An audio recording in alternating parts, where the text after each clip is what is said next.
Commander Leoran moved slowly through the dark hallway of Outpost Arisen. The air was thick with smoke, and the lights flickered like dying stars.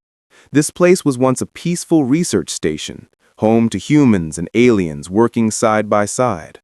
Now it looked like a ghost ship. Her long silver eyes scanned the walls.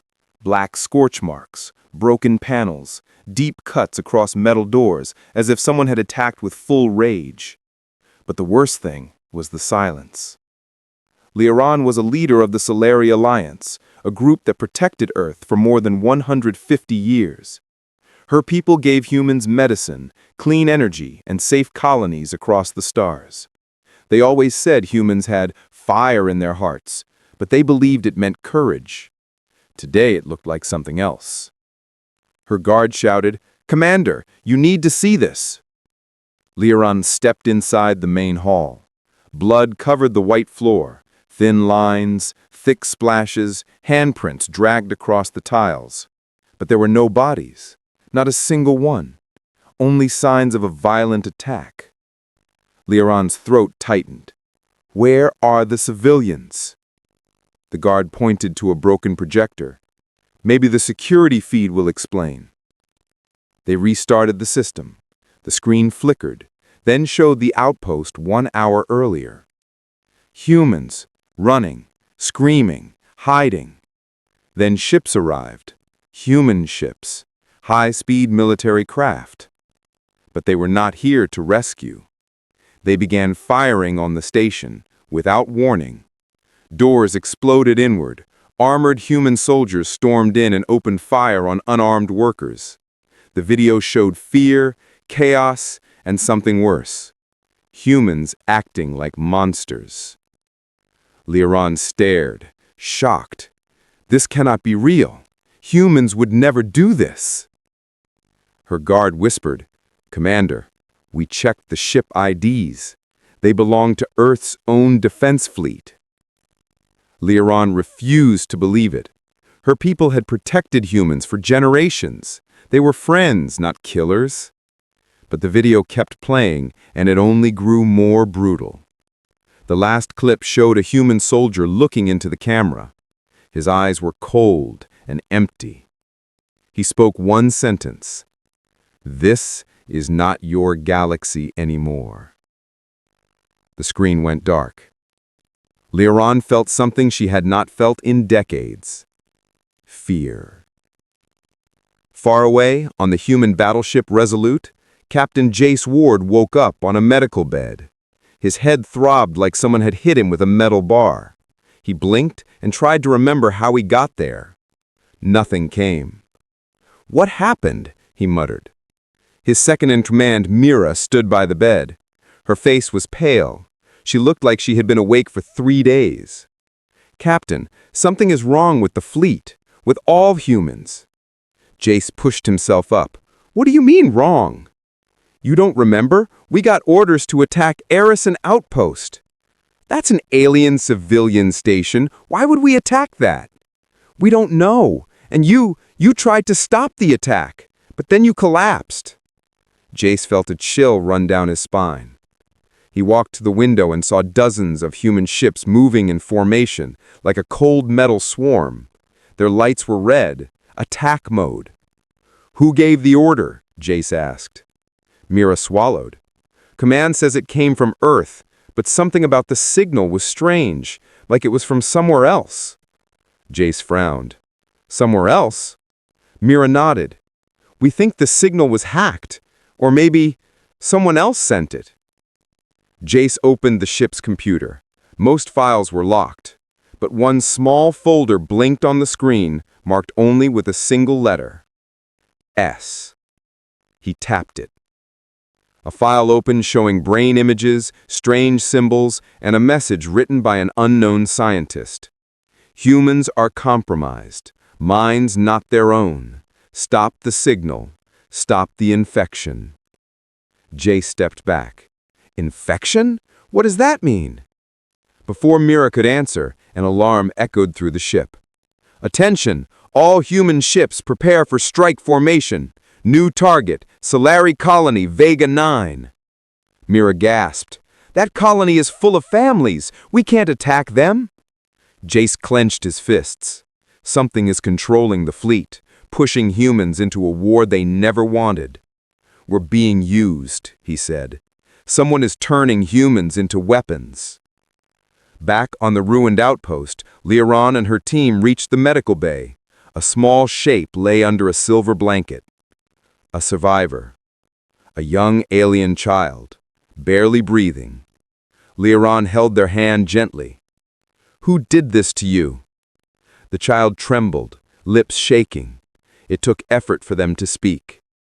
The humans, but not humans. Liaron leaned closer. What do you mean? The child whispered through broken breaths.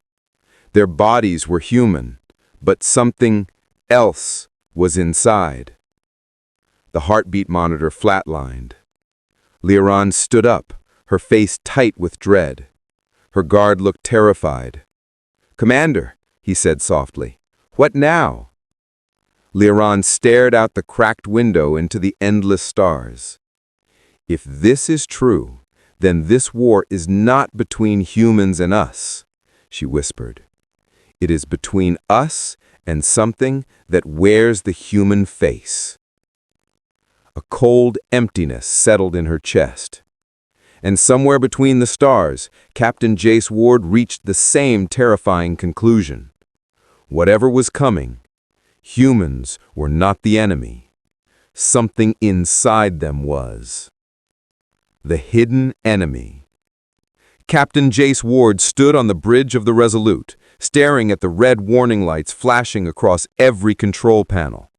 Outside the ship's windows, the human fleet moved in perfect, unnatural formation.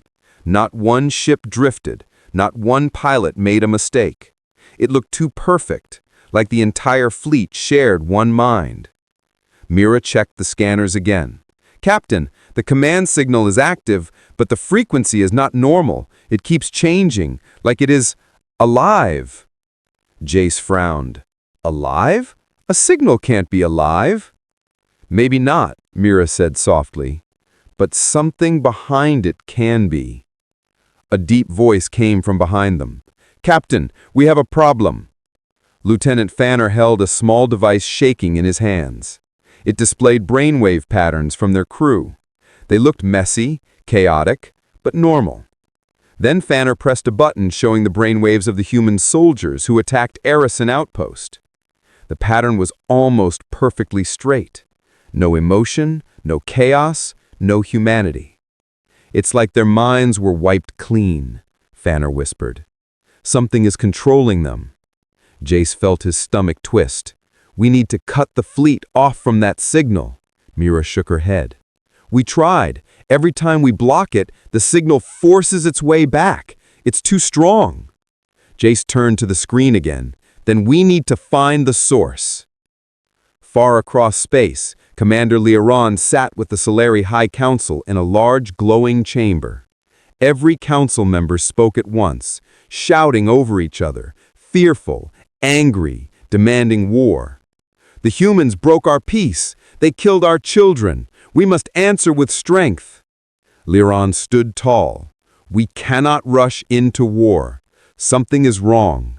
The humans in the video, they were empty. Their eyes were empty." The council leader narrowed his eyes. "Commander Liaron, are you suggesting humans are innocent?" "I am suggesting they are being controlled," she said firmly. The chamber fell silent. Controlled humans meant a different enemy, a hidden one. "By whom?" a council member asked. Liaron played the last message from the dying child. "Not humans. Something inside." The council shifted uncomfortably. Mind control species existed in the galaxy. Parasites, psychic creatures, and shadow-like beings that live inside neural pathways. "We cannot ignore this," Liaron said. "If humans are slaves to something else, then this war is a trap." The council leader sighed. "Very well, you may investigate, but if humans attack again, we will answer with full force." Liaron bowed. Understood. On the Resolute, Jace finally opened the encrypted file marked S. The text inside was simple, but horrifying. The Shade, non-physical parasite, enters through neural pathways, controls the host from the inside. Host remembers nothing. Host becomes a soldier. Jace clenched his jaw. A parasite inside the mind? A second line appeared automatically on the screen. If the Shade reaches the home world, it will use humanity to conquer every species. Mira whispered, "Captain, we have to warn the Alliance." Jace nodded, "Yes, but first we need proof." He connected a secure channel to Liaron's ship. It was a risk. The Alliance broken. Red lights flashed wildly inside the Resolute as Captain Jace Ward rushed through the narrow hallway. Behind him, the sound of metal boots hit the floor, controlled soldiers chasing him with perfect, emotionless timing. Mira ran beside him, breathing hard. "Captain, they sealed Deck 4. We need to reach the lower hangar." Jace tapped the map on his wrist device. "We'll cut through the cargo tunnels. Move!" A blast door ahead started closing automatically. Jace and Mira slid under it at the last second. The soldiers behind them slammed into the metal, hitting it with full force, their fists leaving dents. Not human strength, not human rage. Something else was driving them. Mira whispered, "How long before they break through?" Jace looked at the growing cracks. Not long enough. They ran again. At the same time, Commander Liaron's ship approached one of the Solari border gates. Her crew watched her carefully. They all knew she was hiding something from the Council. Her second officer, Tali, finally spoke. "Commander, your orders say we patrol Sector 9, but instead you're turning toward human space." Liaron didn't look back. "Sector 9 is not the threat today." Tali lowered her voice. "Commander, if we enter human territory, the Council will say you betrayed us." Liaron sighed softly. "If I don't act now, a war will kill billions. I will take that risk." She sent a private message to her navigator. "Set course for the human border. Maximum speed." The crew obeyed. They were loyal to Liaron even if remission was unclear. But fear lingered on every face. Inside the Resolute, Jace and Mira reached the cargo elevator. The doors opened to total darkness. "This is bad," Mira said. Jace checked the emergency lights. They didn't respond. "Shade control is spreading. They're shutting down systems we might use to escape." Mira stepped inside. "We don't have a choice. Captain, let's go." The elevator dropped fast, too fast. Jace grabbed the rail. "Something is overriding the descent." They braced as the elevator slammed to a hard stop. The doors jerked open. Mira blinked. "Where are we?" The hangar was half lit, half broken. Several ships were damaged or disabled. Controlled soldiers had destroyed anything they thought Jace might use to escape. "Come on," he said. "There has to be at least one working craft." They hurried down the stairs. Mira spotted a smaller scout ship, silver wings glowing faintly. "This one!" she shouted. Jace reached for the hatch. A voice echoed behind them. "Captain Ward, stand down!" They turned. A group of soldiers stood in perfect formation. All of them had the same frozen expression. Cold, empty, dead inside. Their leader stepped forward. His voice was human, but the tone was wrong. Too calm, too steady. "You will not resist. You will return to command. You will complete the mission." "What mission?" Jace demanded. The soldier tilted his head like a machine processing data. "The mission of the Shade." Mira whispered, "You can speak?" The soldier nodded. "We speak through them. We live in their minds. They are our vessels now." Jace clenched his fists. "You stole my people. You turned them into slaves?" "No," the soldier said. "We gave them purpose." The group lifted their weapons. Mira whispered, "Captain, what do we do?" Jace raised his voice loudly and clearly. "We fight back!" He grabbed a metal crate beside him and smashed it into the nearest soldier. Mira pulled Jace toward the scout ship while laser fire lit the hangar like a storm. The ship door hissed open. They dove inside. Jace jumped into the pilot's seat. He strapped in. The controlled soldiers charged toward the ship. Jace hit the launch switch. The scout ship blasted upward, breaking through debris and forcing its way out of the Resolute's hangar. Sparks exploded behind them as shade-controlled soldiers fired relentlessly. Mira looked out the window. "They won't stop, Captain. They'll come after us." "They already are," Jace said. The Resolute turned slowly, energy cannons powering up. Jace shouted, "They're going to fire on us! Hold tight!" He pushed the controls forward. The scout ship shot into open space like a bullet, dodging the heavy fire from its own mothership. Commander Liran saw the flashes of battle from far away. Her navigator looked up. "Commander, that appears to be a human ship firing on one of its own." Liran narrowed her eyes. That means Captain Jace was telling the truth. She pointed toward the two ships. "Take us there, now." Her ship sped forward. Jace couldn't escape the Resolute alone. It was too fast, too strong. Mira checked the scanners. 3 minutes until they catch us. Jace gripped the controls hard. Then we don't have 3 minutes. A new signal appeared on the scanner. A Solari warship. Liran's ship. Mira gasped. Are they here to help or attack? Jace didn't know. Liran watched the scout ship racing for its life. She made her choice. "Open fire," she said. Her gunner hesitated. "Commander, the smaller ship is human." "Yes," Liran said firmly, eyes locked on the larger human ship behind it. "But the monster chasing it is not." Her ship unleashed a bright blue beam. It hit the Resolute directly. Mira shouted, "They helped us! They actually helped us!" Jace breathed out slowly. For the first time since the nightmare started, he felt a small spark of hope. Not all alliances were broken. Not yet.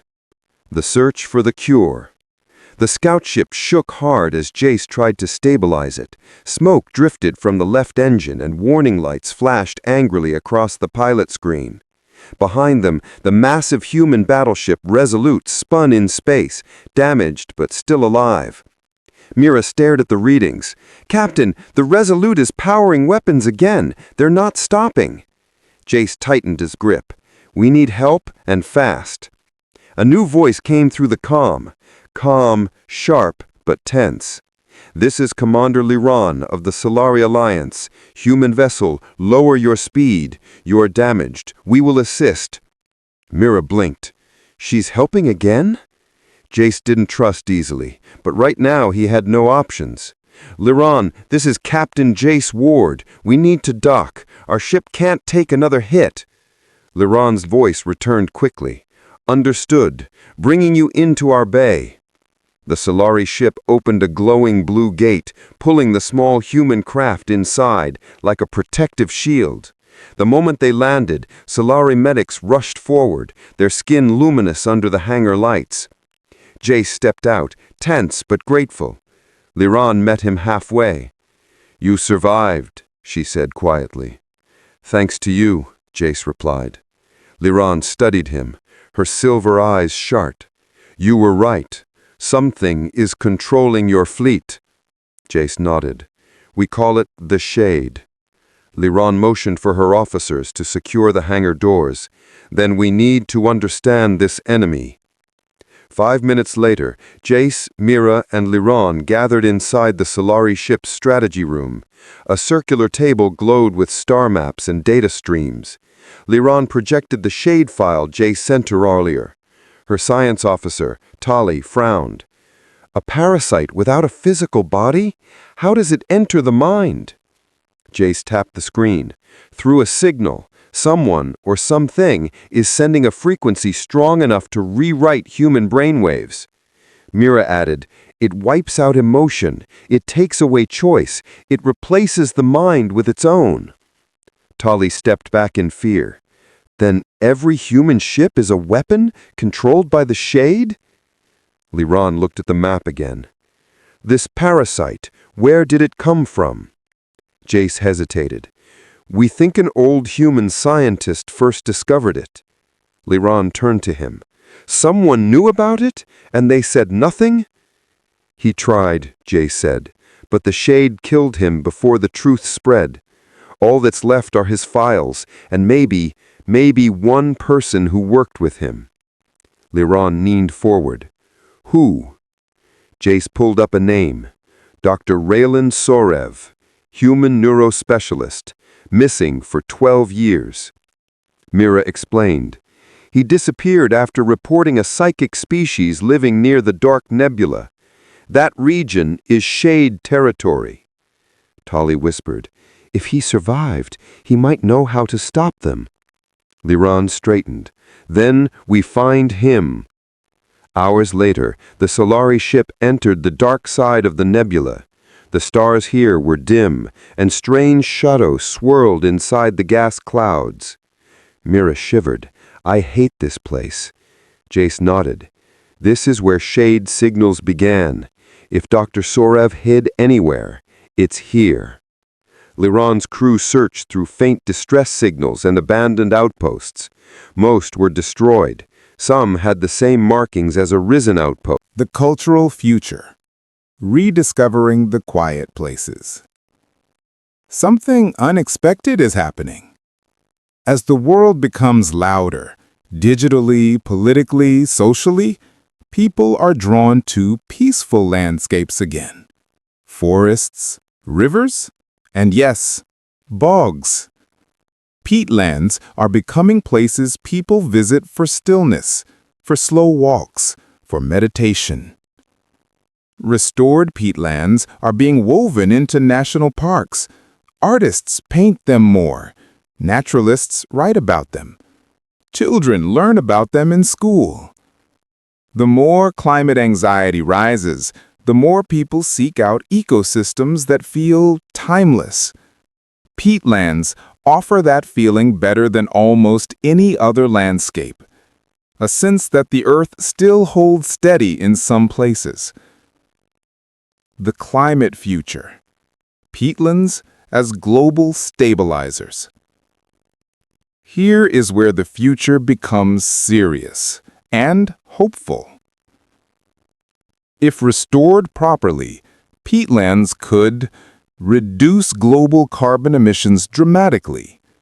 Rewetting a single hectare can prevent the release of 20 to 40 tons of CO2 every year. Multiply that by millions of hectares, and suddenly climate targets stop looking impossible. Store enormous amounts of water. In a warming world, droughts will intensify. Peatlands act as natural reservoirs, slowly releasing water over time. Communities that once drained bogs may find themselves trying to recreate wetlands simply to survive water shortages.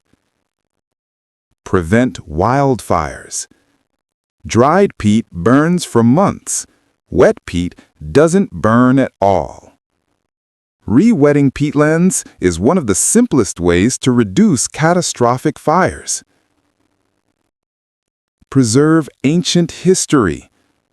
As peatlands are restored, their ability to protect archaeological artifacts returns, meaning humans will continue learning from the deep past because the land is being repaired in the present. The political future. Peatlands become non-negotiable. For the first time in human history, peatlands will shape policy at a global level. Governments will set aside vast wetland reserves. International funding will protect peatland carbon stocks. Climate treaties will include peatland commitments. Not because peatlands are beautiful, though they are. Not because they are ancient, though that matters too. But because losing them breaks every climate plan we have. The world will figure this out slowly, then all at once. The same way people realize they need air when it becomes scarce. The economic future. Peatlands as assets, not obstacles. Economies evolve, and in the future, peatlands won't be drains on land value, they'll increase it. Carbon credits, water regulation services, ecotourism, sustainable biomass industries, research funding, biodiversity protection programs. Land once seen as useless swamp will become one of the most valuable ecological assets on Earth. It's a remarkable reversal, but entirely deserved. The future of restoration. Slow work, big payoff. Restoration won't be quick. It won't fit neatly into political cycles or economic quarters, but it will happen. Piece by piece, valley by valley. Sphagnum fragment by sphagnum fragment. And the people doing this work, scientists, volunteers, farmers, indigenous stewards, won't be chasing fame or reward. They'll be doing something far more important, planting stability in a world that desperately needs it. A quiet vision of the far future. Imagine this, 100 years from now. Children walking across floating moss carpets, vast bogs humming with insect life, birds returning to nest in wetlands restored by their great-grandparents, communities thriving with wetland crops, climate models steadying as peatlands slowly rebuild their carbon store. Imagine people knowing, not guessing, that the planet held together because humans finally chose patience over profit, because they protected the softest landscapes, the quietest ones, the ones that asked for nothing except to be left wet and alive.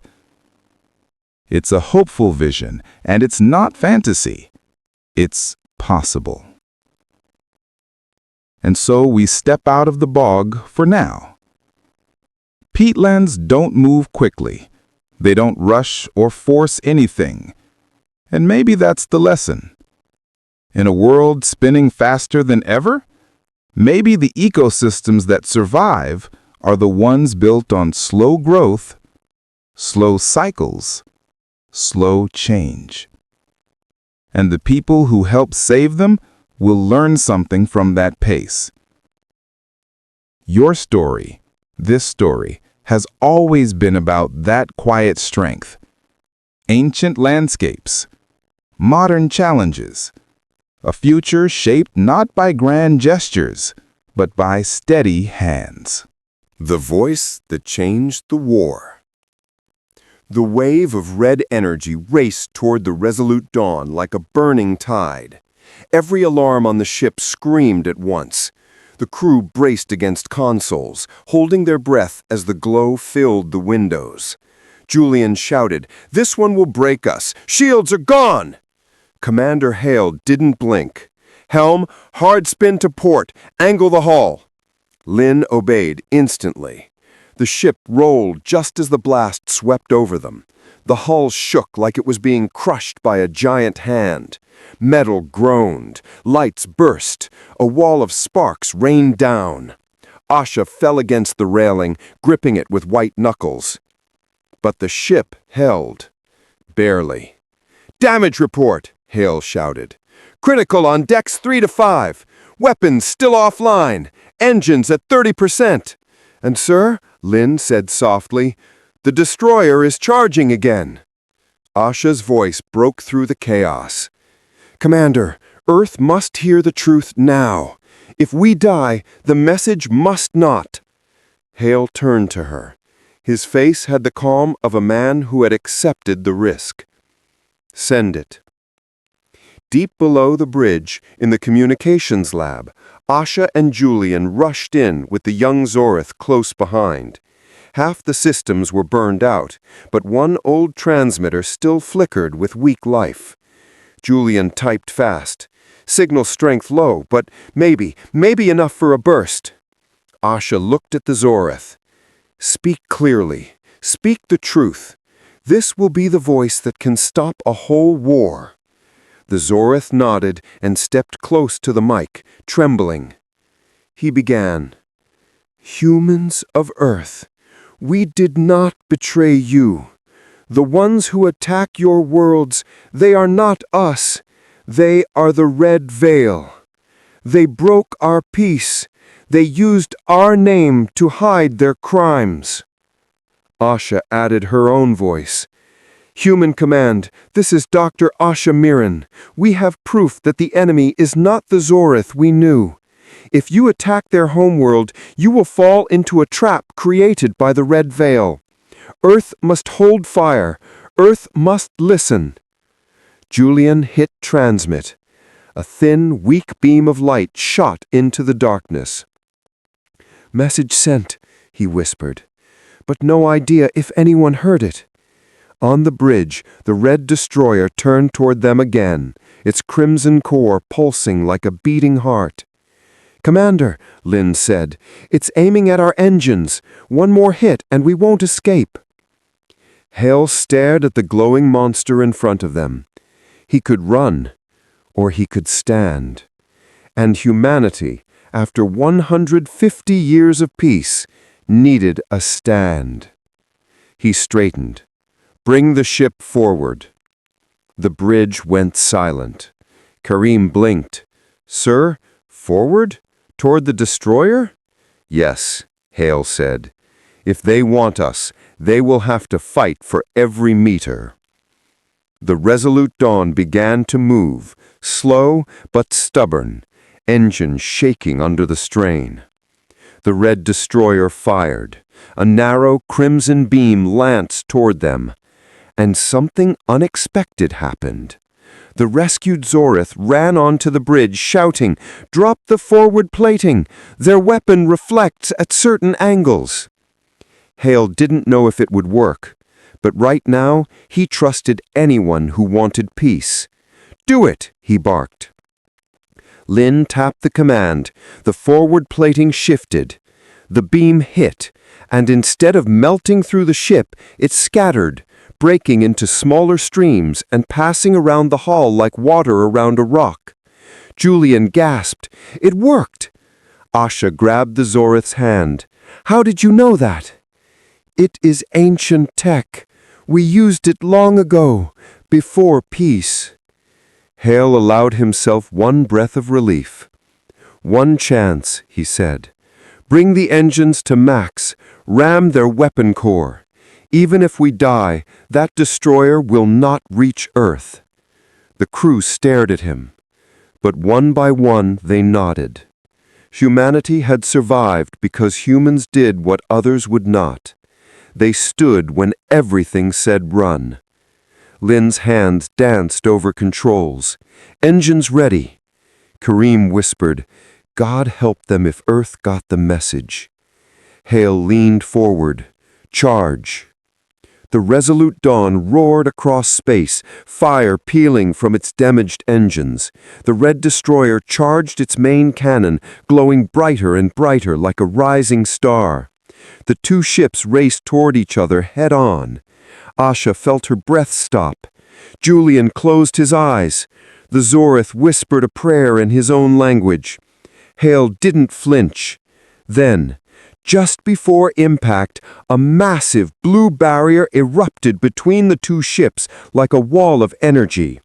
Both ships jerked to a halt. A new signal appeared on every human screen. Earth Defense Fleet, arrival confirmed. A booming voice filled the Resolute Dawn. "Commander Hale, we received your message. Hold position. You are not alone." Behind them, dozens of human battleships blinked into real space, forming a shield around the Resolute Dawn. Their cannons glowed. Their engines burned bright. And for the first time in this new war, humanity stood together, informed and united. Hale let out a long breath. Asha smiled with tears in her eyes. Julian sank to the floor laughing in relief. The Zoryth bowed his head. The red destroyer, realizing it was now outnumbered, turned and vanished into warp space, escaping into the shadows. But not gone, not defeated, not yet. Hale looked at the empty spot where it vanished. "This war is not over," he said. "But now we know who the real enemy is." He turned to his crew, every one of them bruised, exhausted, but unbroken. "Prepare the ship," he said. "Humanity just woke up. Now we fight."